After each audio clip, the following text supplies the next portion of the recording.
हरियाणा में 27 सितंबर से धान की सरकारी खरीद चल रही है। अन्नदाताओं को कोई परेशानी ना हो, इसके लिए पुख्ता इंतजाम भी किए गए हैं। कुरुक्षेत्र में सबसे ज्यादा धान की सरकारी खरीद हुई है। चलिए आपको जिलेवार ढंग से बताते हैं कि किस जिले में कितनी खरीद हुई है। कुरुक्षेत्र में 40,227 मीट्रिक टन की खरीद हुई है। वहीं यमुनानगर में 28,116 मीट्रिक टन की खरीद हुई। अंबाला की बात करें तो 30,149 मीट्रिक टन की खरीद हुई, जबकि करनाल में 10,774 मीट्रिक टन की खरीद हुई।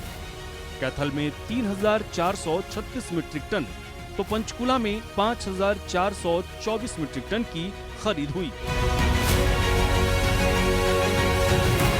इसी तरह अन्य जिलों की मंडियों में भी आने वाली धान को खरीदा जा रहा है।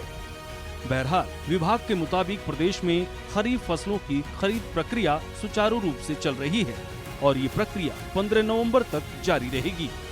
ब्यूरो रिपोर्ट, सूर्या समाचार। हरियाणा में 27 सितंबर से धान की सरकारी खरीद चल रही है।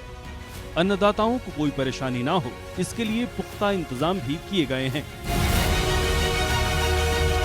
कुरुक्षेत्र में सबसे ज्यादा धान की सरकारी खरीद हुई है। चलिए आपको जिलेवार ढंग से बताते हैं कि किस जिले में कितनी खरीद हुई है। कुरुक्षेत्र में 40,227 मीट्रिक टन की खरीद हुई है। वहीं यमुनानगर में 28,116 मीट्रिक टन की खरीद हुई। अंबाला की बात करें तो 30,149 मीट्रिक टन की खरीद हुई, जबकि करनाल में 10,774 मीट्रिक टन की खरीद हुई। कैथल में 3,436 मीट्रिक टन तो पंचकुला में 5,424 मीट्रिक टन की खरीद हुई। इसी तरह अन्य जिलों की मंडियों में भी आने वाली धान को खरीदा जा रहा है।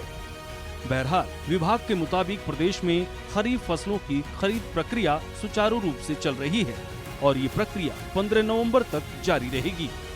ब्यूरो रिपोर्ट, सूर्या समाचार। हरियाणा में 27 सितंबर से धान की सरकारी खरीद चल रही है। अन्नदाताओं को कोई परेशानी ना हो, इसके लिए पुख्ता इंतजाम भी किए गए हैं।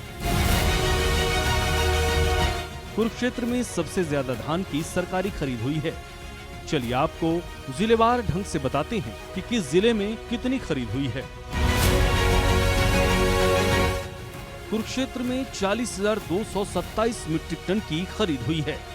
वहीं यमुनानगर में 28,116 मीट्रिक टन की खरीद हुई। अंबाला की बात करें तो 30,149 मीट्रिक टन की खरीद हुई, जबकि करनाल में 10,774 मीट्रिक टन की खरीद हुई। कैथल में 3,436 मीट्रिक टन तो पंचकुला में 5,424 मीट्रिक टन की खरीद हुई। इसी तरह अन्य जिलों की मंडियों में भी आने वाली धान को खरीदा जा रहा है।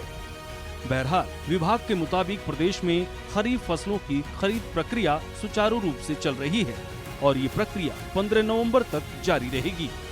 ब्यूरो रिपोर्ट, सूर्या समाचार।